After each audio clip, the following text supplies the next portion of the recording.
Bonjour et bienvenue.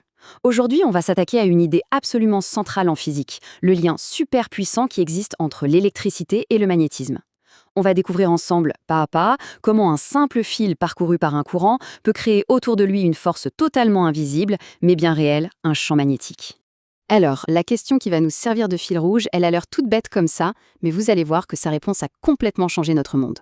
Est-ce qu'un bête fil de cuivre, comme celui de votre chargeur de téléphone, peut vraiment se transformer en aimant? C'est le petit mystère qu'on va élucider ensemble. Voici le programme. On va d'abord remonter le temps pour voir comment ce lien a été découvert. Ensuite, on essaiera de se représenter le champ autour d'un fil tout droit. Après ça, je vous donnerai une astuce infaillible pour connaître son sens. Et pour finir, on verra ce qui se passe quand on enroule le fil pour fabriquer des aimants super puissants. Allez, c'est parti, on plonge dans le concret. Tout commence en 1820. On est en cours avec un physicien danois, Hans Christian Ørsted, et il va faire une expérience qui, un peu par hasard, va révéler une connexion que personne n'avait jamais réussi à prouver jusque-là. Regardez bien les deux images. À gauche, le circuit est ouvert, zéro courant. On a une petite boussole à côté, elle indique le nord, tranquille. Maintenant, regardez à droite. Ørsted ferme le circuit, le courant, qu'on note I, se met à circuler dans le fil. Et là, c'est la surprise. L'aiguille de la boussole dévie complètement. Elle ne s'aligne plus du tout avec le nord. Et la conclusion de cette expérience, elle est juste énorme. Ce qui fait bouger l'aiguille, ce n'est pas le fil en lui-même, ce n'est pas la chaleur, non. C'est le courant électrique qui génère son propre champ magnétique. C'est la preuve irréfutable, électricité et magnétisme, ce sont en fait les deux faces de la même médaille. Bon, maintenant qu'on sait que ce champ magnétique existe, la question logique c'est, mais il ressemble à quoi? Comment on peut se représenter cette force invisible qui entoure un fil électrique tout simple?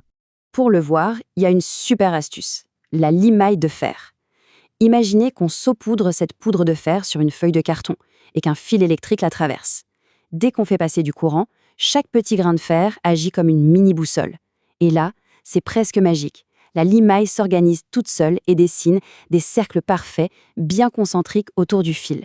Ce que l'expérience nous a montré, ce schéma le modélise parfaitement. Le champ magnétique autour d'un fil n'est pas un espèce de nuage informe. Non, il a une vraie structure. Des lignes de champ qui sont des cercles parfaits, centrés sur le fil. Ces lignes nous donnent la carte exacte de ce champ invisible. Alors en physique, pour décrire précisément ce champ en n'importe quel point de l'espace, on utilise un outil mathématique, le vecteur champ magnétique, qu'on note B. Ce vecteur nous dit tout. Sa direction, c'est toujours la tangente au cercle. Son intensité, c'est sa force, mesurée en Tesla. Et enfin, il a un sens. Et pour trouver ce sens, il y a une règle toute simple. Et on y vient, à cet outil ultra pratique. Pour connaître le sens du champ magnétique, on va utiliser ce qu'on appelle la règle de la main droite. C'est un truc de physicien, mais vous allez voir, c'est vraiment un jeu d'enfant. Alors, le principe est super simple. Étape 1, on prend sa main droite. On pointe le pouce dans la même direction que le courant électrique dans le fil. Étape 2, on enroule les 4 autres doigts autour du fil, comme si on voulait l'attraper. Et voilà, le sens dans lequel vos doigts se referment, eh bien c'est exactement le sens du champ magnétique. L'illustration ici montre le geste parfait. Le courant va vers le haut, donc le pouce est vers le haut. On voit bien que les doigts s'enroulent dans le sens inverse des aiguilles d'une montre. C'est ça le sens du champ. C'est une méthode super visuelle, très intuitive et qui marche à tous les coups. Impossible de se tromper. Ok, un fil tout droit, on a compris. Mais qu'est-ce qui se passe si on commence à s'amuser un peu avec ce fil, si on le prend et qu'on l'enroule sur lui-même? Eh bien, on va voir que la géométrie du fil change absolument tout. La forme et la puissance du champ magnétique vont être radicalement différentes. On a deux cas d'école. D'un côté, la bobine plate. C'est juste quelques tours de fil, un peu comme un ressort qu'on aurait écrasé. Le champ est surtout très fort en son centre. Et de l'autre côté, le solénoïde. Là, c'est comme un long ressort. Et son super pouvoir, c'est de créer un champ super régulier, super uniforme à l'intérieur. C'est une vraie autoroute pour le champ magnétique. Les formules nous montrent que dans les deux cas, la force du champ dépend du nombre de tours N et du courant I. Parlons un peu plus du solénoïde, parce qu'il est vraiment spécial. Justement parce qu'il crée ce champ si propre et si uniforme à l'intérieur, il se comporte exactement comme un aimant droit classique. Oui, comme ceux qu'on a tous eus, avec un pôle nord et un pôle sud bien distincts. D'accord, mais comment on sait quelle face est le nord et laquelle est le sud?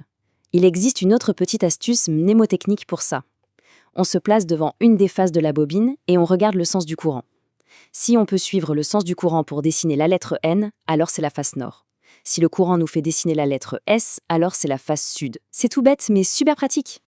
Et voilà la vue d'ensemble. On voit parfaitement les lignes de champ qui sortent de la face nord, qui font une grande boucle pour revenir par la face sud. Et surtout, regardez à l'intérieur. Les lignes sont parfaitement droites, c'est parallèle. Le champ est uniforme. On a fabriqué un véritable électroaimant, un aimant qu'on peut allumer ou éteindre juste avec un interrupteur. Allez, un petit résumé pour que tout soit bien clair. Première chose à retenir, un courant électrique crée toujours un champ magnétique. Deuxièmement, la forme du fil, c'est elle qui dicte la forme du champ. Troisièmement, pour trouver le sens de ce champ, notre meilleur ami, c'est la règle de la main droite. Et enfin, le solénoïde, c'est la star, car il nous permet de créer un électroaimant super puissant et contrôlable. Donc, pour en revenir à notre question de départ, est-ce qu'un fil électrique peut se comporter comme un aimant? La réponse est un grand oui. On sait maintenant comment transformer de l'électricité en magnétisme. Mais ça soulève une autre question encore plus énorme. Si l'électricité peut créer du magnétisme, est-ce que l'inverse est possible? Est-ce que le magnétisme peut créer de l'électricité? La réponse a littéralement bâti notre monde moderne. Mais ça, c'est une autre histoire.